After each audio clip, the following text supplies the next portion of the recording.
let me know when I got to start. You're good to go.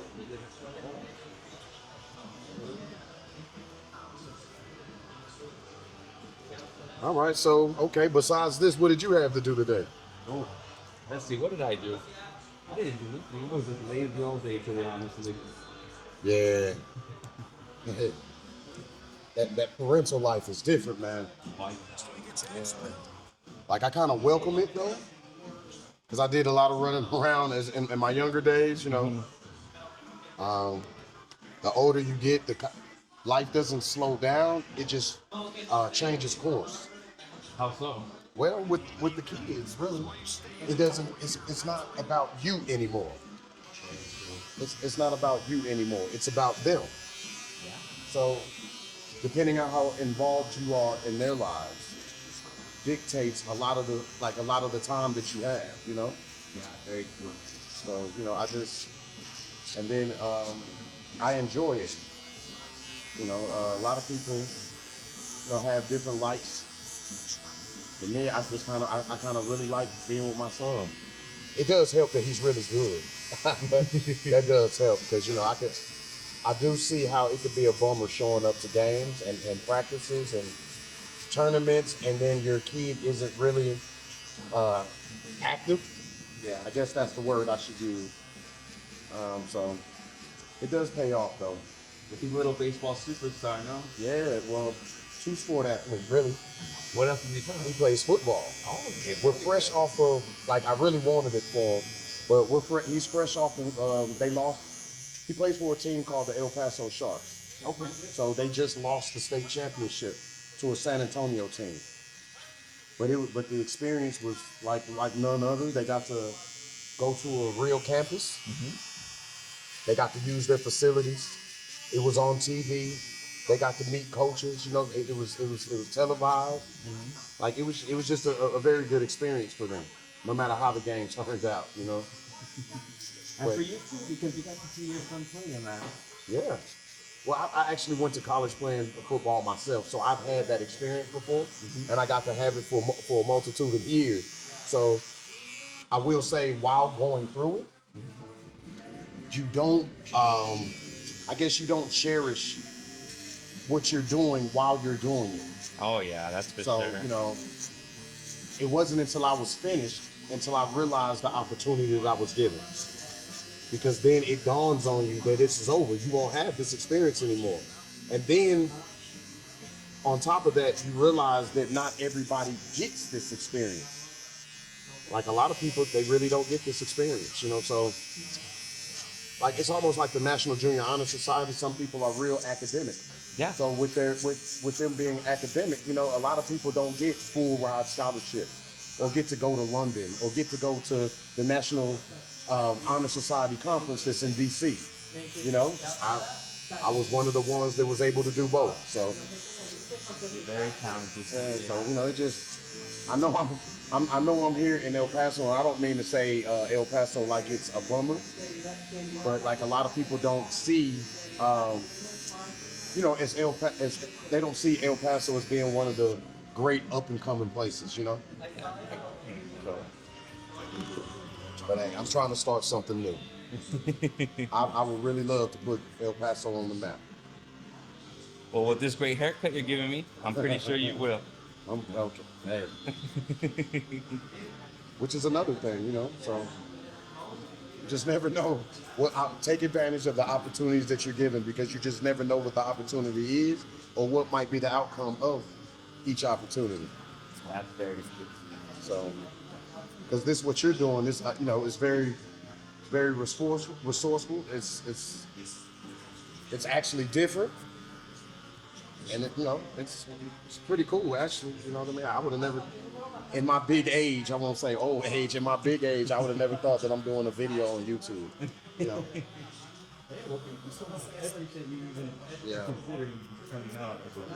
Means a lot. Even though it stemmed from a conversation, I'm appreciative of the opportunity with this also. Even though it just stemmed from a conversation, Yeah, that's how everything started. Yeah.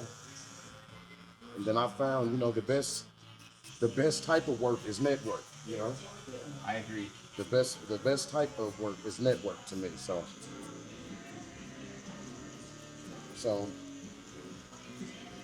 How long have you been cutting hair for? I've been cutting hair for about 15 years now. Oh, Yeah, so it's just one of those things that you just get lost in, especially when you're something that you do every day. You know, you could really get lost in something doing something like this very quickly. So, because at the very beginning of this, I would have never thought that I'd be still doing this 15 years later. But hey, look at me, here I am.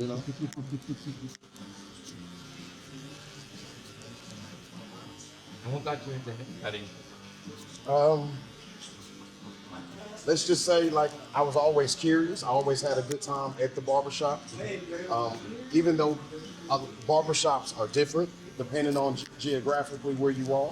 We were talking about that last time, right? Yeah, like so. Yeah, like it's just where I'm from. Barbershops, you didn't even really have to get haircuts. Barbershops were always packed.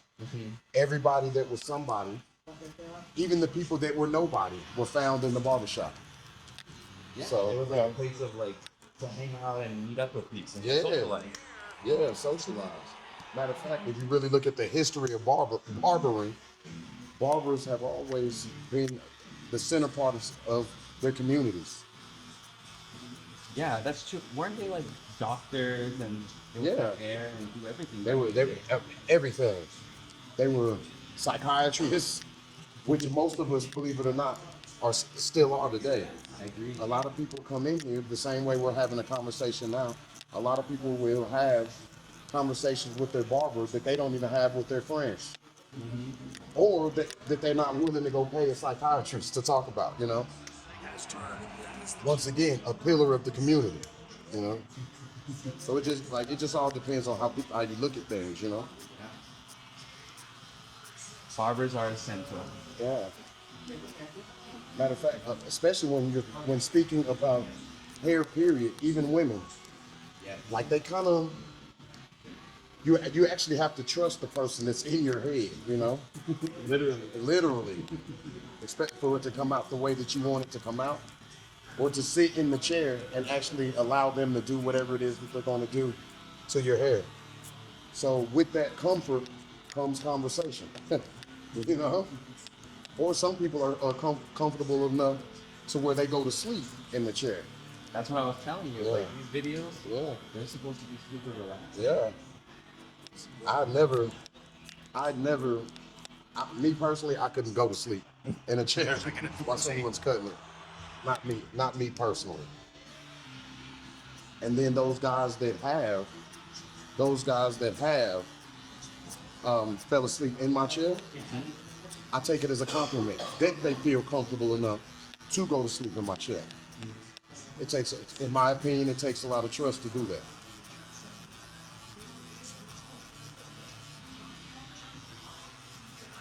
Takes a lot. Yeah. I can see the skill already. I got that. Really? Very good. Then I will say, barbering is really repetition, like anything else. It's a lot of over and over. And then understanding guidelines. So, and then when I say guidelines, I'm actually meaning the lines that are set up in the head that you set up as you're cutting. Every line that you put in somebody's head, you have to know how to get the line out. So, when I say guidelines, whether you're dealing with the military or a desk job, every job has, everybody has different meaning, but everybody has guidelines to be successful in their job. Exactly. So like for this haircut, CJ, if you could tell like the audience like what exactly they're doing. Well, I know that you asked for a mid fade. So when you ask for a mid fade, I'm gonna set my first guideline. I'm gonna go in the middle of your head, and I'm gonna set my first guideline, which I've done. Now from that point, my job is to make these lines disappear Like magic. like magic.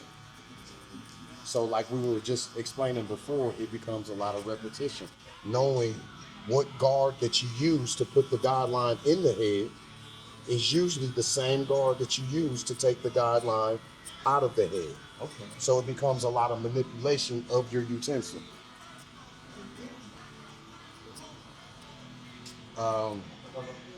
Recognition has a lot to do with this. So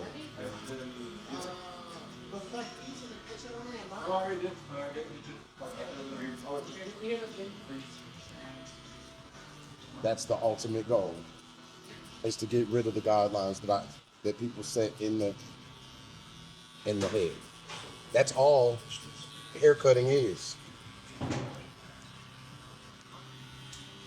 Obviously, in a stylish manner. Yeah, very much so.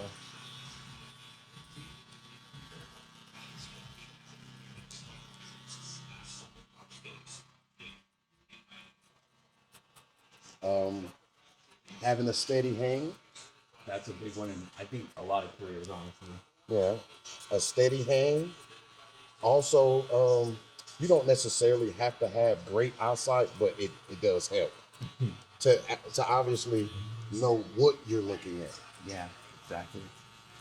I unfortunately do not have great eyesight, but Well, still make it work. Yeah, because look, okay, it takes eyesight to drive a car, doesn't it? Yes. But you don't have to have perfect vision to drive, do you? No. Okay. But it helps. But it helps, That's the same thing with cutting somebody's hair. Like there's just like repetition and knowing what you're looking for. Being able to focus. I mean, it's a lot of skills that you use with cutting hair that you use in everyday life. Yeah. And multitasking too. Yeah, multitasking. Like for example, like what we're doing now. Like I know what line that I'm trying to take out, but let's say I'm washing clothes. No, identifying the stain and actually washing the stain to get it out. It all becomes the same thing, whether I'm playing sports or just doing things in everyday life. Now, being able to communicate with what you're doing is also a skill. Yeah. I just found out, like, since Martin, I'll just use that as an example since we're right around the corner from Martin Luther King, But Martin Luther King, believe it or not, his first freshman class, he failed public speaking. Can you believe that? Really? Yeah, he failed. Yeah. He failed public speaking at his first college. So, but he had to identify, what his problems were so he could perfect his craft. Anything that can be caught. So if we, like with our whole conversation, just that fast, we just got rid of the line that we set forth in your head. Just like that. So now we're going to do the same thing to the other side. Now, just like we said before, it's all about repetition. So the same thing I did to one side, you do to the other side. So that also creates symmetry. On CBS 50th season, the last time None of us are perfectly asymmetrical. So, and asymmetrical means, the same on both quadrants of your head. None of us are perfectly asymmetrical, even though it looks like that we are. So knowing that, it's also a skill to make it look the same. But that's again identifying what you're, knowing what you're doing and identifying it. Exactly. Like I said, in any task that you do, that's the object.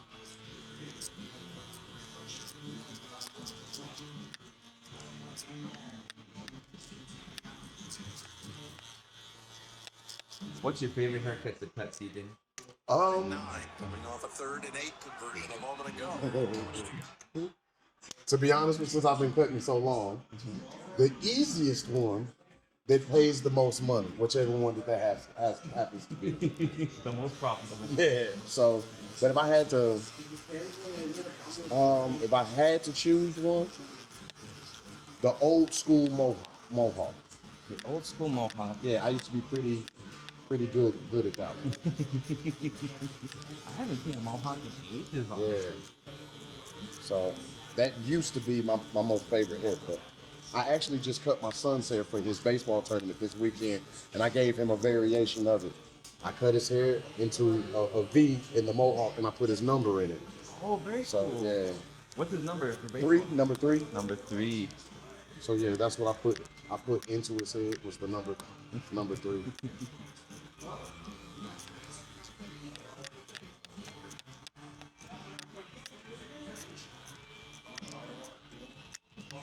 So, yeah, this like I said, everything grows on itself. Haircuts are about repetition and then making everything look the same. But you do that by creating lines as we've just created. This is the first guideline right here. My job is to get rid of this line. Once I get rid of this line, this line will be the lower line will come more visual once I get rid of this one. And then once I get rid of this one, obviously I got to get rid of that one, and then the fade's finished. So we're almost there. One step closer. One step closer.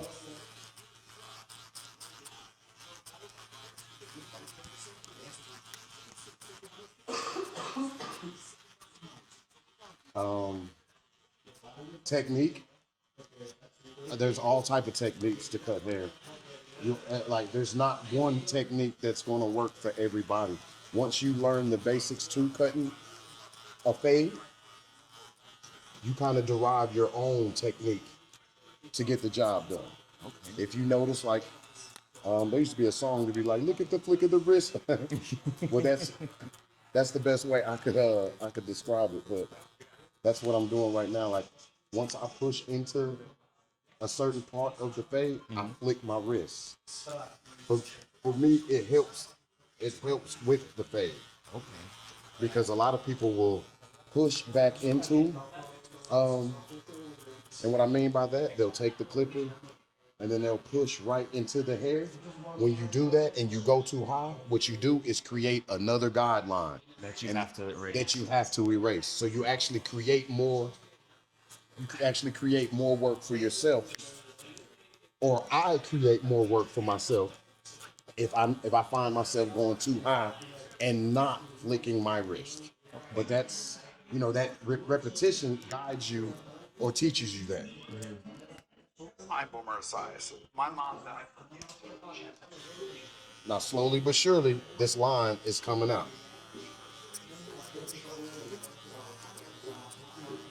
Looking good so far. Very good.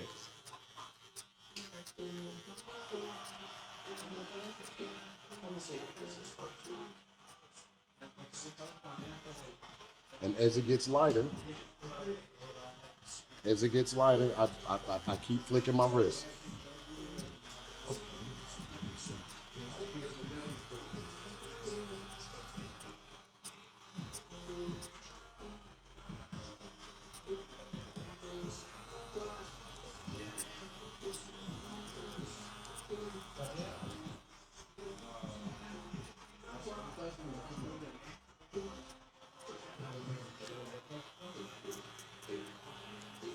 So barbershops for you growing up were like a social place. I'm sorry. You said barbershops usually what? For you growing up, they were like a place of socializing. Yes. Getting together. A really big social. It not only the barbershop that you would go to was really a pillar of the community. The same way it was always viewed as a house of gathering.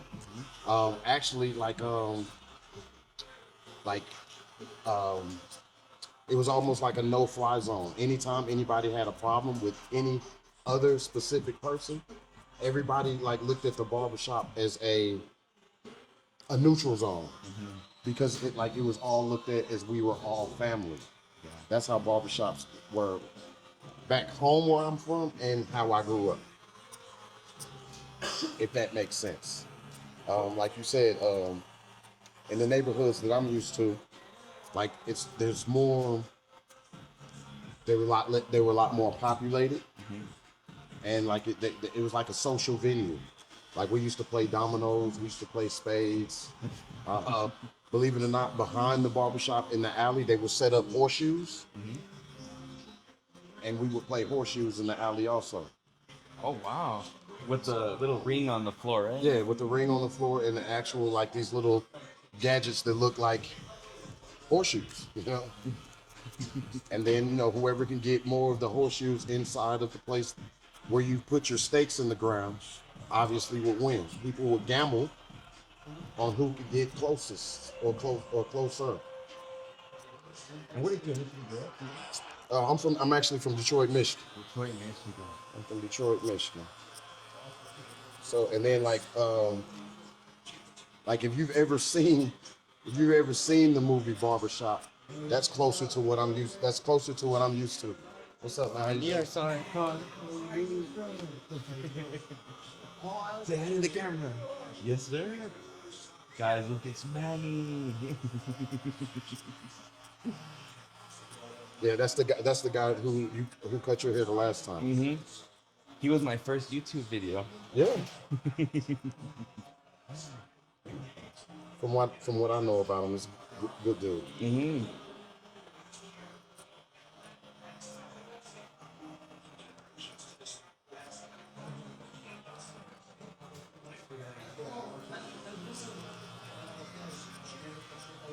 You see how that line is coming out, closer but closer, slowly but surely.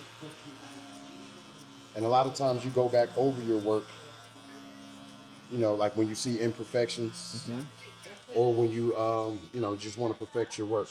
But that's like anything. I can see the line getting removed already, CJ. And the line comes out, the better you manipulate the gauze.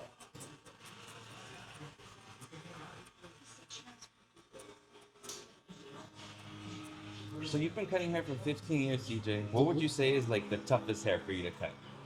If any.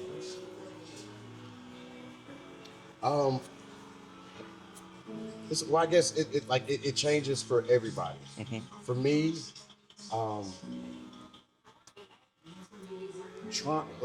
trying to cut someone's hair where they already have a vision in their mind of what it looks like, Oh, okay. but they have a hard time communicating to you what it is that they want without a picture. Usually when people have an exact picture of what they want, barbers can usually imitate that better than hoping to being able to communicate with somebody else that doesn't know the same vernacular that you have about a haircut. Okay. Because a lot of haircuts have different names depending on your geography. Very true. So what I might know as a Caesar is a low and even, or in certain places, other places call it a college cut. It just changes depending on the geography. Another haircut that's difficult, I guess, people that don't take care of their hair. So their hair does a lot of different things that might be difficult to get out. Or guys that like to do scissors. I don't really like to do scissors like the next guy, Oh, where they don't get like a fade or anything. Right, yeah. Because I really think that's more of a cosmetology cut. I think that's more of a cosmetology cut when, hey man, I don't want you to use the scissors. I just want you to scissor cut me. I'm a barber, you know what I mean? Which that doesn't mean that I can't cut the haircut, but that's just one of the more difficult ones for me because I feel like that's more of a cosmetologist, if that makes sense. All right, so if you guys are trying a new haircut and you're getting a new barber, show them a picture. Don't just tell them because haircuts are different. Haircuts are different. Like somebody might say, I want a blowout. Well, in my mind, I know what a blowout is. But, it might be different where he's from. I've had people tell me, oh, I want a boosie fade. A boosie fade? A boosie fade. Do you see what I'm saying? It just, but somebody would have to have a picture. Or that's what I always say. Do you have a picture of what you think is a boosie fade. And so then when they show me, oh, okay, then that either is what I'm sorry. It's okay. It's playoff football on right now, and I got the Bills and the Bills in Denver playing right now. Who you got winning? I would have thought, because of experience, I would have thought Buffalo. But right now, Buffalo is winning. Oh.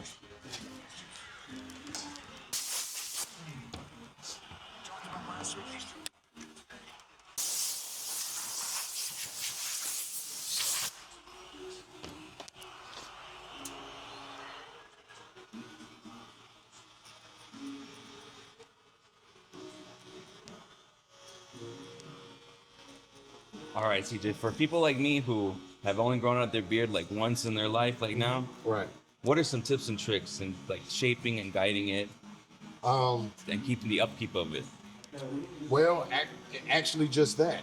Okay, because everybody, once again, everybody's hair grows differently. So, with everybody's hair that grows differently, if you want to keep a specific type of style on it, then that's what you got to do. You have to keep a specific type of style on it. So, a lot of so the only thing I really can really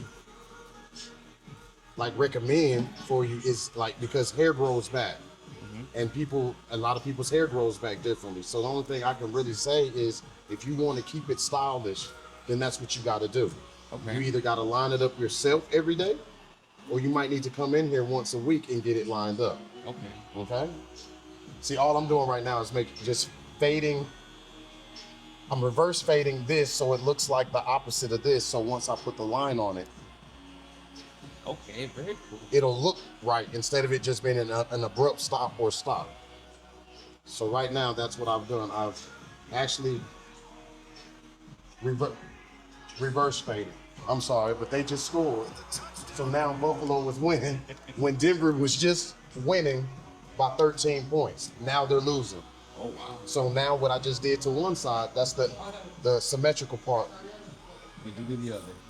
Yeah, what I did to one side, I have to do to the other. So right now, all I'm doing is reverse fading. That's all.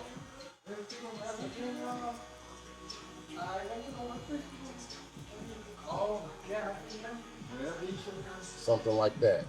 So now when I put the line on it, it'll look okay. Very cool. Like that. So now it looks like the opposite of what was going on up here. Okay? So now what I'm gonna do, so I can get a better line, in your beard, is I'm gonna spray a little bit of hairspray on it. I'm gonna knock your mustache down so it's all the same length, because it's kind of hard to line up long hair, if that makes sense. Okay?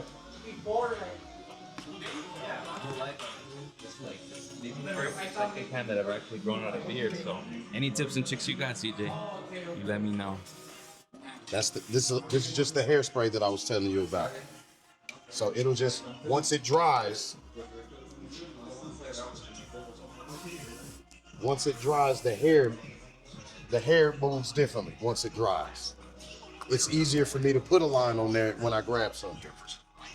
So I'm gonna take my little blower to dry the hair faster. The hairspray.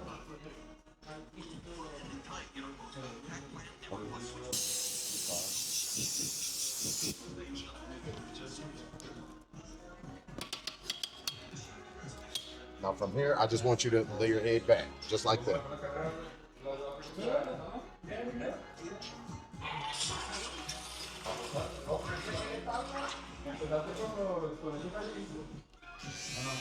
Now since I sprayed that hairspray, if you're following along with your camera, you can see how easy the hair is coming off.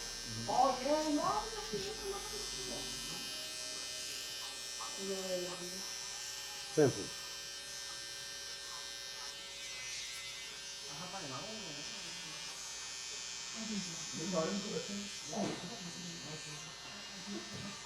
Remember how I faded it at the top? Mm-hmm. Now the fade is going right into the line that I'm putting in there.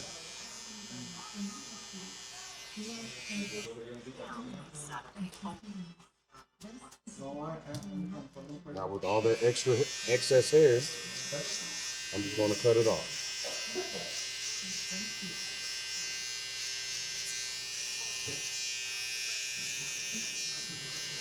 Just like that. And then, like I said, everything is repetition, so you just do it over and over until you get the results that you want. So now that we're there, Go to the other side. well, not yet, not yet. We're still on this side right here. Because I put the hairspray on there, the hair's going to do.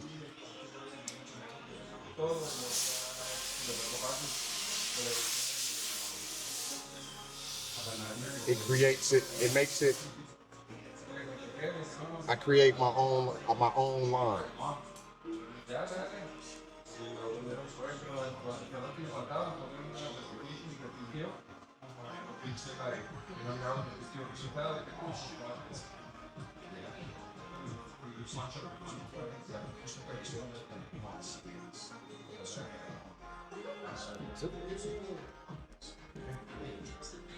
Nice.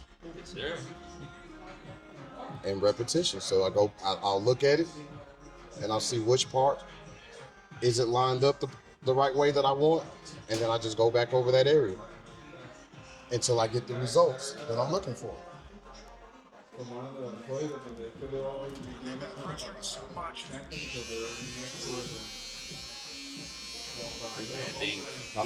Now I'm gonna do the mustache. I'm gonna do the mustache. Normal. That way I'll know what it looks like.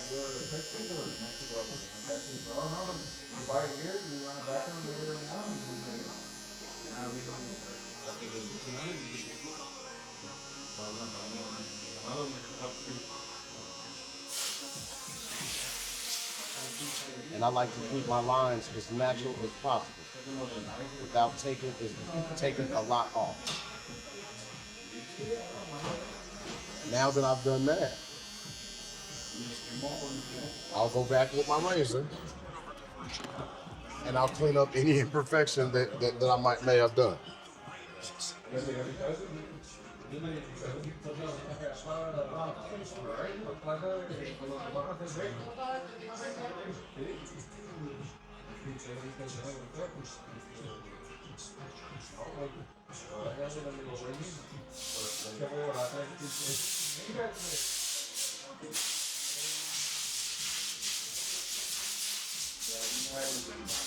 Now we'll do the other side.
Now what I've done to one side, We do the other.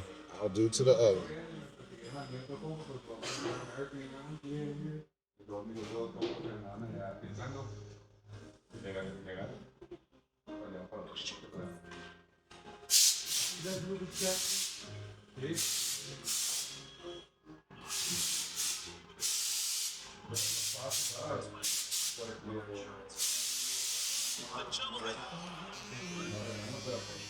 Now we'll go to the mustache.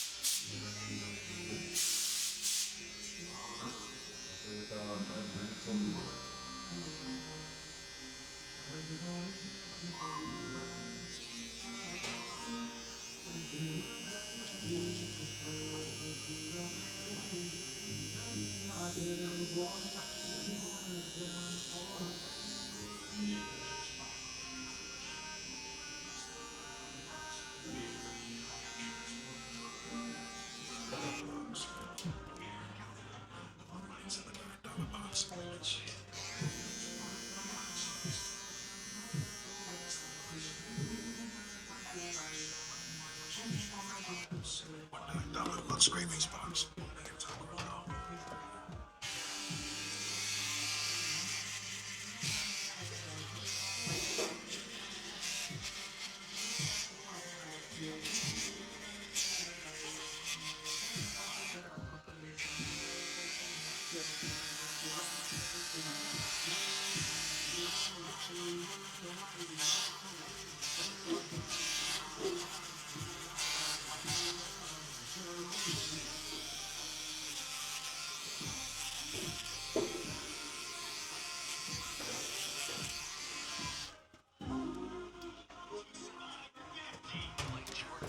I've got some munchies. You lay your hair back for me, huh? Okay.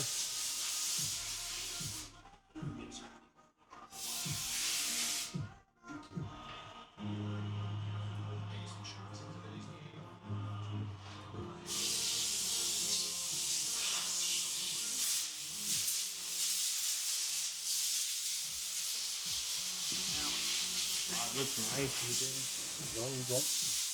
Thank you.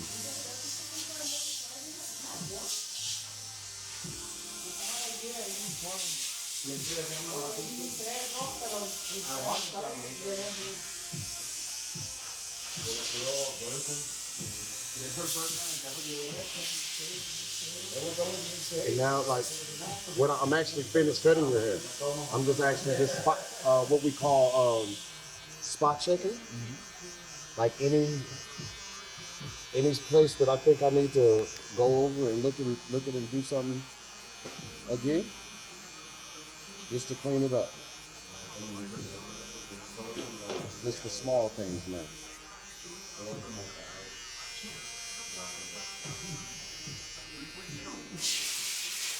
I appreciate you.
There you go. Love it. Thank you so much. All right, thank you. I appreciate you, man. Now I can spray you down with everything else.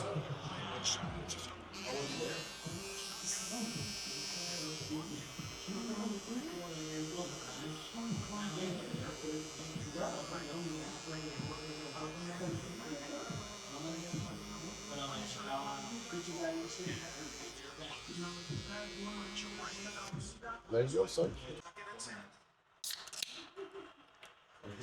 Thanks so much for the haircut, CJ. I appreciate you. Yeah, I Cheers. appreciate you too, man. CJ, is there anything you want to tell the audience before we leave? Well, I'd like to tell the audience, if you like what I did and if you like to come experience one of CJ's haircuts, give me a call at 313-722-5832. I'm always here to schedule an appointment. Yes, sir.